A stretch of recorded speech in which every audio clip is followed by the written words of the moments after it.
మన భర్తే ఉన్నారండి, మన భర్తని వాళ్ళ ఇష్టాలు ఏంటో మనం తెలుసుకుంటాం, మన పిల్లల ఇష్టాలు ఏంటో తెలుసుకుంటాం. కానీ దేవుడి యొక్క ఇష్టాన్ని మనం తెలుసుకోలేకపోతున్నాం.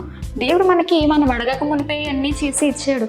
మత్తయి సువార్త 6:8 అంటారు, మీరు నన్ను అడగక మునిపే నేను అన్నీ మీకు ఇచ్చేదను, అన్నీ ఇస్తానన్నాడండి. ఏమండి, మనకి మనం అడగక మునిపే ఇస్తానన్నాడు. మరి మనం అడిగితే ఏం ఇస్తాడండి?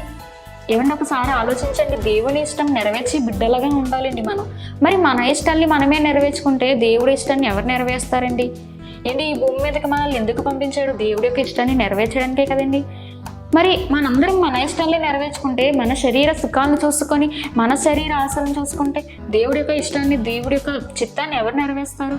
నరుడమైన మనమే కదండి, మనుషులమైన మనమే కదా దేవుడి యొక్క ఇష్టాన్ని నెరవేర్చాలి. మరి దేవుడి యొక్క ఇష్టాన్ని మనుషులు నెరవేర్చకుండా జంతువులు ఇవన్నీ నెరవేరుస్తాయి. ఆ పక్షులు ఏమండి, ప్రకృతి నెరవేరుస్తుంది. ఆ ప్రకృతికి ఆయన యొక్క లక్షణాలు ఇచ్చాడు, అంతేనండి. మరి ఈ నరుడైన మనము అంటే మనుషులు దేవుని ఇష్టాన్ని నెరవేర్చాలి. మనుషులమైన మనమే దేవుని ఇష్టాన్ని నెరవేర్చాలి. దేవుడు ఈ ప్రకృతిని ఎవరి కోసం చేశాడు? మన కోసమే కదండి. మన ఇష్టం, మనం అంటే దేవునికి ఇష్టం, ఆయన కన్న పిల్లలం మనం కాబట్టి దేవుడు మనకి ప్రకృతిని చేశాడు. 6 దినాలు కష్టపడ్డాడు. 6 దినాలు కష్టపడి ఎవరి కోసం చేశాడండి? ఇవన్నీ మన కోసమే కదా, మనం అనుభవించాలి.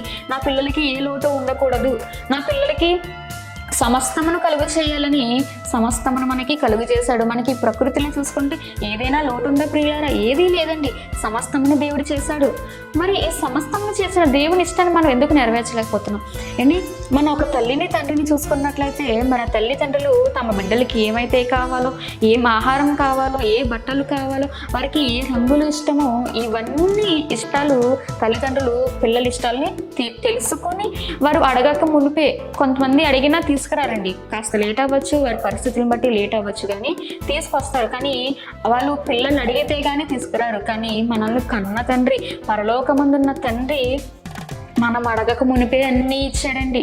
అన్నీ ఇచ్చిన దేవుని మనము విడిచిపెడుతున్నాం. అన్నీ ఇచ్చిన దేవుని మనం గుర్తించలేకపోతున్నాం. ఆయన ఒక ప్రేమను మనం గుర్తించలేకపోతున్నాం. ఆయన ఒక ఇష్టాన్ని మనం గుర్తించలేకపోతున్నాం. ఆయన ఒక ఇష్టాన్ని మనందరము గుర్తించి ఈ భూమి మీద తండ్రికి ఇష్టమైన బిడ్డలుగా మనందరము బ్రతికి, మరి తండ్రిని మహిమపరిచి తండ్రిని గణపరిచే బిడ్డలుగా మనమందరం ఈ భూమి మీద ఉండాలని కోరుకుంటూ ఈ యొక్క నా కొన్ని మాటలు ముగిస్తున్నాను. అందరికీ వందనాలు.